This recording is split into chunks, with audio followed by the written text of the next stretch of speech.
ನಮಸ್ಕಾರ ರಿವ್ಯೂ ಚಾನಲ್ಗೆ ಸ್ವಾಗತ. ನಾನು ಸೌಖ್ಯ ಗಾಂವ್ಕರ್. ರಾಹುಲ್ ಗಾಂಧಿ ಅವರಿಗೆ ಇವಿಎಂ ಶಾಕ್ ಎದುರಾಗಿದೆ. ಈಗ ಮಹಾರಾಷ್ಟ್ರದ ಹೀನಾಯ ಸೋಲಿನ ಬೆನ್ನಲ್ಲೇ ಮತ್ತು ವಿವಿಧ ರಾಜ್ಯಗಳಲ್ಲಿ ಹರಿಯಾಣ, ಜಾರ್ಖಂಡ್ ಎಲ್ಲ ಕಡೆ ಸಮಸ್ಯೆ ತಂದಿಟ್ಟುಕೊಂಡ ಬೆನ್ನಲ್ಲೇ ಈಗ ಇವಿಎಂ ದೂಷಣೆ ಮತ್ತು ದೇಶವ್ಯಾಪಿ ಈ ಭಾರತ್ ಜೋಡೋ ರೀತಿಯಲ್ಲಿ ಇವಿಎಂ ವಿರುದ್ಧ ಅಭಿಯಾನವನ್ನೆಲ್ಲ ಘೋಷಣೆ ಮಾಡಿದ್ದಾರೆ. ಹಾಗೆ ಎಲೆಕ್ಷನ್ ಕಮಿಷನ್ಗೆ ಕಂಪ್ಲೇಂಟ್ ಕೊಟ್ಟು ಸಿಕ್ಕಾಪಟ್ಟೆ ಪ್ರಾಬ್ಲಮ್ ಮಾಡಿದ್ದಾರೆ. ಇವಿಎಂ ಅಲ್ಲಿ ಚಾರ್ಜ್ ಇರಲಿಲ್ಲ, ಆಮೇಲೆ ಚಾರ್ಜ್ ಇದ್ದ ಇವಿಎಂ ಮಷಿನ್ಗಳಲ್ಲಿ ಏನಾಯಿತು, ಸಂಜೆ ಆಗ್ತಾ ಇದ್ದ ಹಾಗೆ ಇದ್ದಕ್ಕಿದ್ದಂತೆ ಮತದಾನ ಜಾಸ್ತಿ ಆಯಿತು. ಇಂಥದ್ದು ಸುಮಾರು ವಿಷಯಗಳನ್ನು ಎತ್ತಿ ಹ್ಯಾಕ್ ಆಗಿದೆ ಮತ್ತು ಇವಿಎಂನಿಂದಾನೇ BJP ಗೆದ್ದಿದೆ ಅನ್ನುವ ಆರೋಪವನ್ನೆಲ್ಲ ಮಾಡಿದ್ದಾರಲ್ವಾ. ಈ ಹೊತ್ತಲ್ಲಿ ರಾಹುಲ್ ಗಾಂಧಿ ಅವ್ರಿಗೆ ಈಗ ಇವಿಎಂ ಶಾಕ್ ಎದುರಾಗಿರೋದು. ಒಂದು ಕಡೆ ಸೆಷನ್ನಲ್ಲಿ ಅಬ್ಬರಿಸಿ ಬೊಬ್ಬರಿದ್ರು ಮೋದಿ ಮತ್ತು ಸಂವಿಧಾನ, BJP ಸರ್ಕಾರದ ಅವಧಿಯಲ್ಲಿ ಏನಾಗಿದೆ ಅನ್ನೋದ್ರ ಬಗ್ಗೆ. ಅದರಲ್ಲೂ ಏಕಲವ್ಯನ ಉದಾಹರಣೆ ಕೊಡೋದಕ್ಕೆ ಹೋಗಿ ಎಡವಟ್ಟು ಮಾಡ್ಕೊಂಡ್ರಲ್ಲ ಅಂತ ಟ್ರೋಲ್ಗೊಳಗಾಗಿರೋ ಹೊತ್ತಲ್ಲೇ ಈಗ ಗಮನ ಸೆಳೀತಾ ಇದೆ ಈ ಬೆಳವಣಿಗೆ. ಮಾಹಿತಿ ಮುಂದೆ ಇಡ್ತಾ ಇದೀವಿ. ಮಿಸ್ ಮಾಡದೆ ನಮ್ಮ ಚಾನಲ್ನ ಸಬ್ಸ್ಕ್ರೈಬ್ ಮಾಡಿ, ನಿಮ್ಮ ಅಭಿಪ್ರಾಯ ಕಮೆಂಟ್ ಮಾಡಿ ತಿಳಿಸಿ. ವೀಕ್ಷಕರೇ, ಖರ್ಗೆ ಅವರಿಂದ ಹಿಡಿದು ರಾಹುಲ್ ಗಾಂಧಿ ಹಲವು ಪ್ರಮುಖ ನಾಯಕರೆಲ್ಲರೂ ಇವಿಎಂ ಅನ್ನು ದೂರಿದ್ದಾರೆ. ಆದರೆ ಕಾಂಗ್ರೆಸ್ಸಲ್ಲೇ ಆರಂಭದಲ್ಲಿ ನಾವು ರಿಸಲ್ಟ್ ಬಂದಾಗಲೇ ರಿಪೋರ್ಟ್ ನಿಮ್ಮ ಮುಂದೆ ಇಟ್ಟಿದ್ವಿ. ಕಾಂಗ್ರೆಸ್ನ ಹಲವು ನಾಯಕರೇ ರಾಹುಲ್ ಗಾಂಧಿ ಅವರಿಗೆ ಇವಿಎಂ ದೂರೋದನ್ನು ಈಗಲಾದರೂ ನಿಲ್ಲಿಸಬೇಕು, ಬೇರೆ ಬದಲಾವಣೆಗಳನ್ನು ಮಾಡಬೇಕು, ಇವಿಎಂ ಬದಲಾವಣೆ ಅಲ್ಲ ಬೇರೆ ಬದಲಾವಣೆ ಮಾಡಬೇಕು ಅಂತ ಕಠಿಣವಾದ ಸಂದೇಶವನ್ನು ಪಕ್ಷದ ನಾಯಕರು ರವಾನಿಸಿದ್ದನ್ನು ನೋಡಿದ್ವಿ. ಮಹಾರಾಷ್ಟ್ರದಲ್ಲಿ ಚುನಾವಣೆ ಸೋಲಿನ ಬೆನ್ನಲ್ಲೇ ನಾವು ನಂಬರ್ 1 ಇದ್ದ ರಾಜ್ಯದಲ್ಲಿ ಹೀನಾಯ ಪ್ರದರ್ಶನ ಆಗ್ತಿದೆ ಅಂದರೆ ತಪ್ಪು ಎಲ್ಲಿದೆ ಅನ್ನೋದನ್ನು ಮೊದಲು ಕಂಡು ಹಿಡಿಬೇಕು ಅಂತ ಪಾಠ ಮಾಡಿದ್ದನ್ನು ನೋಡಿದ್ವಿ. ಹರಿಯಾಣದಲ್ಲೂ ನಮ್ಮ ಸೋಲಿಗೆ ಇವಿಎಂ ಅಲ್ಲ ಬಣಜಗಳ ಕಾರಣ ಅಂತ ರಿಪೋರ್ಟನ್ನು ಪಕ್ಷದವರೇ ಕೊಟ್ಟಿದ್ದು ಕೈಗೆ ಮುಜುಗರಕ್ಕೆ ಕಾರಣ ಆಗಿತ್ತು. ಇದೆಲ್ಲದರ ನಡುವೆ ಈಗ ನೋಡಿ ಇವಿಎಂ ವಿಚಾರದಲ್ಲಿ ರಾಹುಲ್ ಗಾಂಧಿ ಅವರಿಗೆ ಮಿತ್ರರೇ ಯಾವ ರೀತಿ ಶಾಕ್ ಕೊಡ್ತಿದ್ದಾರೆ ಅಂತ.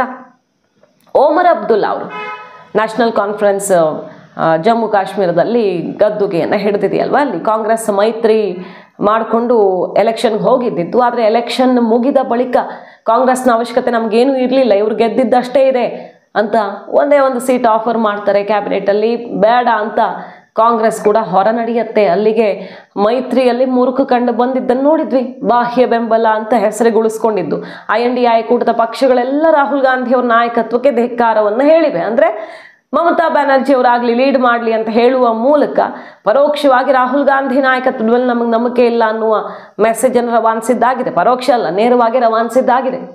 ಓಮರ್ ಅಬ್ದುಲ್ಲಾ ಅವರು ಹೇಳ್ತಿದ್ದಾರೆ, ಇವಿಎಂ ದೂಷಣೆ ಮಾಡೋದನ್ನು ಮೊದಲು ಬಿಡಿ. 99 ಸೀಟ್ ಗೆದ್ದಾಗ ಲೋಕಸಭೆಯಲ್ಲಿ ನೀವು ಖುಷಿ ಪಟ್ರಿ, ನಾವು ಸಾಧಿಸಿದ್ವಿ ಮೋದಿ ವಿರುದ್ಧ ಅಂತ ಆಗ ಸಂಭ್ರಮಿಸಿದ್ರಿ. ನೀವು ಗೆದ್ದ ಚುನಾವಣೆಗಳಲ್ಲಿ ಸಂಭ್ರಮಿಸಿದ್ರಿ.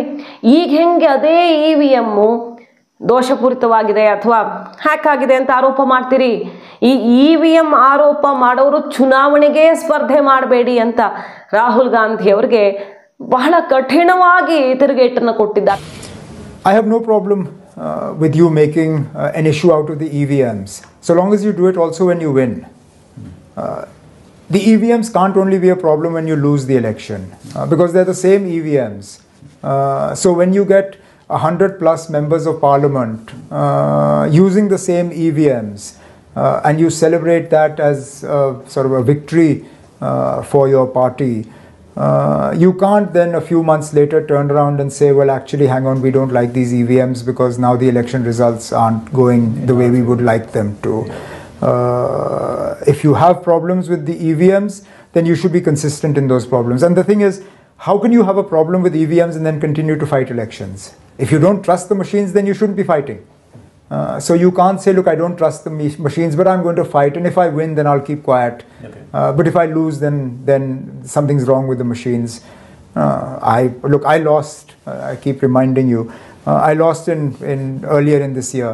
I never blamed the machines. Yeah. I won. It wasn't down to the machines. It's the voters. One day they vote for you, the next day they don't. INDI ಕೂಟದ ಮಿತ್ರ ಪಕ್ಷವೇ ಈಗ ಇವಿಎಂ ವಿಚಾರದಲ್ಲಿ ರಾಹುಲ್ ಗಾಂಧಿ ಅವರಿಗೆ ಶಾಕ್ ಕೊಡ್ತಿರೋದು. ಕೆಲವು ತಿಂಗಳ ಬಳಿಕ ನೀವು ಗೆದ್ದು ಸಂಭ್ರಮಿಸಿದ್ರಿ, ಕೆಲವು ತಿಂಗಳುಗಳ ಬಳಿಕ ಈಗ ನೀವು ಅಂದ್ಕೊಂಡಂಗೆ ಫಲಿತಾಂಶ ಬಂದಿಲ್ಲ ಅಂತ ಇವಿಎಂಗಳನ್ನು ದೂಷಿಸ್ತಾ ಇದ್ದೀರಲ್ವಾ. ಇದು ಸರಿನಾ? ಇವಿಎಂ ಮೇಲೆ ನಂಬಿಕೆ ಇಲ್ಲ ಅಂದರೆ ಅಂತಹ ಎಲ್ಲ ಪಕ್ಷಗಳು ಚುನಾವಣೆಯಿಂದ ದೂರ ಇರಲಿ. ಯಾಕೆ ನಿಮಗೆ ಸಮಸ್ಯೆ? ಯಾರೋ ಒಬ್ಬರಿಗೆ ಸಮಸ್ಯೆ ಆದರೆ ಇವಿಎಂ ಬಗ್ಗೆ ಇವಿಎಂ ಸಮಸ್ಯೆ ಅಂತ ಹೇಳೋಕೆ ಹೆಂಗಾಗತ್ತೆ? EVM ಬಗ್ಗೆ ಎಷ್ಟು ಜನಕ್ಕೆ ಸಮಸ್ಯೆ ಇದೆ, ನಿಮಗೊಬ್ಬರಿಗೆ ತಾನೇ ಅನ್ನೋ ರೀತಿಯಲ್ಲಿ ತಿರುಗಿ ಇಟ್ಕೊಟ್ಟಿದ್ದಾರೆ. ಅದಕ್ಕೀಗ ರಾಹುಲ್ ಗಾಂಧಿ ಮತ್ತು ಕಾಂಗ್ರೆಸ್ ಕಣ್ಣು ಕೆಂಪು ಮಾಡ್ಕೊಂಡು ಸಿಟ್ಟು ಮಾಡ್ಕೊಳ್ತಿದೆ. ಯಾಕೆ ಸಮಾಜವಾದಿ ಪಕ್ಷದವ್ರು ಹೇಳಿದ್ ನಿಮಗೆ ಕೇಳಿಸಿಲ್ವಾ, ಸರಿಯಾಗಿ ತಿಳ್ಕೊಂಡು ಮಾತಾಡಿ ಅಂತ ಒಮರ್ ಅಬ್ದುಲ್ಲಾ ವಿರುದ್ಧ ಕೆಂಡ ಕಾರ್ತಿರೋದು. NCP ಶಿವಸೇನೆ ಎಲ್ರಿಗೂ ಸಮಸ್ಯೆ ಆಗಿದೆ. EVM ಬಗ್ಗೆ ಅವರು ಕೂಡ ದೂರಿದ್ದಾರೆ, ನಾವು ಒಬ್ಬರೇ ಅಲ್ಲ ಅಂತ ತಿರುಗಿ ಇಟ್ಕೊಟ್ಟಿದ್ದಾರೆ. ಆದರೆ ಮಹಾರಾಷ್ಟ್ರದಲ್ಲಿ ನಾವು ನೆನಪು ಮಾಡ್ಕೊಳ್ಬಹುದು, ಶರದ್ ಪವಾರಿಂದ ಹಿಡಿದು ಹಲವರು EVM ಬಗ್ಗೆ ಪ್ರಶ್ನೆ ಎತ್ತಿದ್ದು ಹೌದು. ಆದರೆ ರಾಹುಲ್ ಗಾಂಧಿಯವರೇ ನಮಗೆ ಹೊರೆಯಾದ್ರ ಅನ್ನುವ ಪ್ರಶ್ನೆಯನ್ನ ಎತ್ತಿದ್ದಾರೆ ತಾನೆ. EVMನಿಂದೇ ನಾವು ಸೋತ್ವಿ ಅಂತ ಅಷ್ಟೇ ಅಂದ್ಕೊಳ್ತಿಲ್ಲ, ಕಾಂಗ್ರೆಸ್ನಿಂದಾಗ ನಾವು ಸೋತ್ವಿ ಅಂತ ಈಗ ಉದ್ಧವ್ ಠಾಕ್ರೆ ಅವರು ಕಾಂಗ್ರೆಸ್ನಿಂದ ಅಂತರ ಕಾಯ್ದುಕೊಳ್ಳುವಂಥ ಲೆಕ್ಕಾಚಾರ ಹಾಕ್ಕೊಳ್ತಿದ್ದಾರೆ. ಮತ್ತು INDI ಕೂಟದ ನಾಯಕತ್ವವನ್ನು ಮಮತಾ ಬ್ಯಾನರ್ಜಿ ಅವರು ವಹಿಸಿಕೊಳ್ಳಿ ಅಂತ ಶರದ್ ಪವಾರ್ ಜೈ ಎಂದಿದ್ದಾರೆ, RJD ಜೈ ಎಂದಿದೆ, ಕೇಜ್ರಿವಾಲ್ ಅವರು ಜೈ ಎಂದಿದ್ದಾರೆ. ಬಹುತೇಕ ಪಕ್ಷಗಳು ರಾಹುಲ್ ಗಾಂಧಿ ಅವರಿಂದ ದೂರವಾಗಿ ಬೇರೆಯವರು ಯಾರಾದರೂ ಲೀಡ್ ಮಾಡಲಿ ಅಂದರೆ ಕೂಟದ ಅಧ್ಯಕ್ಷತೆ ಅನ್ನೋ ರೀತಿ ಖರ್ಗೆ ಅವರು ಅನ್ನೋ ಒಂದು ಸಂದೇಶ ಲಾಸ್ಟಲ್ಲಿ ರವಾನಿಸಿದ್ರು, ಎಲ್ಲರೂ ಸೇರ್ಕೊಂಡು. ಅದರಲ್ಲೂ ಪಕ್ಕಾ ಕ್ಲಾರಿಟಿ ಇರಲಿಲ್ಲ. ಬಟ್ ರಾಹುಲ್ ಗಾಂಧಿಯವರೇ ಇದ್ರ ನಾಯಕ ಅನ್ನೋ ರೀತಿಯಲ್ಲಿ ಬಿಂಬಿಸ್ಕೊಂಡ್ರಲ್ಲ 100 ಸೀಟು ಹತ್ತತ್ರ ಗೆಲ್ಲೋ ಮೂಲಕ. ಆದರೆ ಈಗ ನಿಮ್ಮ ನಾಯಕತ್ವದಲ್ಲಿ ಬ್ಯಾಕ್ ಟು ಬ್ಯಾಕ್ ಸೋಲಿನ ಸರಮಾಲೆ ನಮಗೂ ಹೊರೆಯಾಗಿದೆ. ಹರಿಯಾಣದಲ್ಲಿ ಮೈತ್ರಿ ಮಾಡ್ಕೊಳ್ದೇನೆ ಸೋತ್ರಿ ನೀವು, ಆಪ್ ಜೊತೆ ಹೋಗಿದ್ರೆ ಚೆನ್ನಾಗಿರ್ತಿತ್ತು. ಎಲ್ಲ ಕಡೆನೂ ನೀವು ಮಿತ್ರ ಪಕ್ಷವಾಗಿ ಜವಾಬ್ದಾರಿ ನಿಭಾಯಿಸುವಲ್ಲೇ ಸೋಲ್ತಿದ್ದೀರಿ, ನಿಮ್ಗೆ ಹೊಂದಾಣಿಕೆ ಮಾಡ್ಕೊಂಡು ಹೋಗೋಕ್ಕೆ ಬರಲ್ಲ ಅಂತ ತಿರುಗಿ ಇಟ್ಕೊಟ್ಟಿದ್ದು ಮಮತಾ ಬ್ಯಾನರ್ಜಿ ಸ್ಟ್ರಾಂಗ್ ಇದ್ದಾರೆ, ಅವ್ರು ಲೀಡ್ ಮಾಡಬಲ್ಲರು ಅಂತಿದ್ದಾರೆ. TMC ಎಸ್ ಇಲ್ಲಿಂದಾನೇ ಮೈತ್ರಿ ಶುರುವಾಗಿದ್ದು, ಪಶ್ಚಿಮ ಬಂಗಾಳದಿಂದ ನಾವು ಇಲ್ಲಿಂದಾನೇ ಲೀಡ್ ಮಾಡ್ತೀವಿ, ರೆಡಿ ಇದ್ದೀವಿ ಅಂತ TMC ಕೂಡ ಹೇಳ್ಕೊತಿರೋದು. ಡೆಲ್ಲಿಯಲ್ಲಿ ಆಮ್ ಆದ್ಮಿ ಸೆಡ್ ಹೊಡೆದಿದೆ, ನಿಮ್ಮ ಸಹವಾಸವೇ ಬೇಡ, ನಾವು ಸ್ವತಂತ್ರವಾಗಿ ಸ್ಪರ್ಧೆ ಮಾಡ್ತೀವಿ ಅಂದರೆ ಕಾಂಗ್ರೆಸ್ನಿಂದ ದೂರವಾಗಿ ಸ್ವಂತ ಬಲದ ಮೇಲೆ ನಾವು ಹೋರಾಟ ಮಾಡ್ತೀವಿ ಅನ್ನುವ ಮೂಲಕ ಈಗ ನಾಡಿದ್ದು ಬರ್ತಾ ಇದೆ ಡೆಲ್ಲಿ ಎಲೆಕ್ಷನ್ ಹೊಸ ವರ್ಷಕ್ಕೆ. ಅಲ್ಲಿ ಕಾಂಗ್ರೆಸ್ಸಿಂದ ಮೈತ್ರಿಯನ್ನು ಮುರಿದುಕೊಂಡು ದೂರ ಆಗಿದ್ದಾಗಿದೆ. ಇಷ್ಟೆಲ್ಲದರ ನಡುವೆ EVM ದೋರ್ತಿದ್ದೀರಲ್ಲ ನೀವಿನ್ನು, ನಿಮಗೆ ಮಾತ್ರ ಸಮಸ್ಯೆ ಇರೋದು, ನಮಗೆ ಯಾರಿಗೂ ಇಲ್ಲ ಅನ್ನೋ ರೀತಿಯಲ್ಲಿ ಒಮರ್ ಅಬ್ದುಲ್ಲಾ ಅವರು ತಿರುಗಿ ಇಟ್ಟುಕೊಟ್ಟಿದ್ದು, ಅದಕ್ಕೆ ಕೈ ಈಗ ಕೆಂಡವಾಗಿರೋದು. ಇನ್ನು ರಾಹುಲ್ ಗಾಂಧಿಯವರ ಏಕಲವ್ಯನ ಬೆರಳು ಕತ್ತರಿಸಿದ ಎಕ್ಸಾಂಪಲ್ ಮೋದಿ ಸರ್ಕಾರ ಹಿಂಗೆ ಮಾಡ್ತಿದೆ ಯುವಕರಿಗೆ ಅಂತೆಲ್ಲ ಹೇಳಿದ್ರಲ್ವಾ. ದ್ರೋಣಾಚಾರ್ಯರು ಏಕಲವ್ಯನ ಬೆರಳು ಕಟ್ ಮಾಡಿದ್ರು ಅಂತ, ಅದಕ್ಕೆ ಅಲ್ಲೇ ನಾಗೆ ಬಾಟ್ಲಿಗೆ ಈಡಾದ್ರು, ಟ್ರೋಲ್ ಆದ್ರು. ಯಾರು ಕಟ್ ಮಾಡಿಲ್ಲ, ಏಕಲವ್ಯನೇ ಅದನ್ನು ಗುರುದಕ್ಷಿಣೆಯಾಗಿ ಕೊಟ್ಟಿದ್ದು ಅಂತೆಲ್ಲ ರಾಹುಲ್ ಗಾಂಧಿ ಅವ್ರಿಗೆ ಪುರಾಣವನ್ನೇ ಸರಿಯಾಗಿ ಓದ್ಕೊಳ್ಳಿ ಅಂತ ಪಾಠ ಮಾಡಿದ್ದೆಲ್ಲ ನೋಡಿದ್ವಿ ನಾವು. ಅದಾಗ್ತಾ ಇದ್ದ ಹಾಗೆ ಈಗ ಕೆಲವು ಧಾರ್ಮಿಕ ಮುಖಂಡರುಗಳೆಲ್ಲ ರಾಹುಲ್ ಗಾಂಧಿ ಕ್ಷಮೆ ಕೋರಲೇಬೇಕು ಅಂತ ಪಟ್ಟು ಹಿಡಿದಿದ್ದಾರೆ.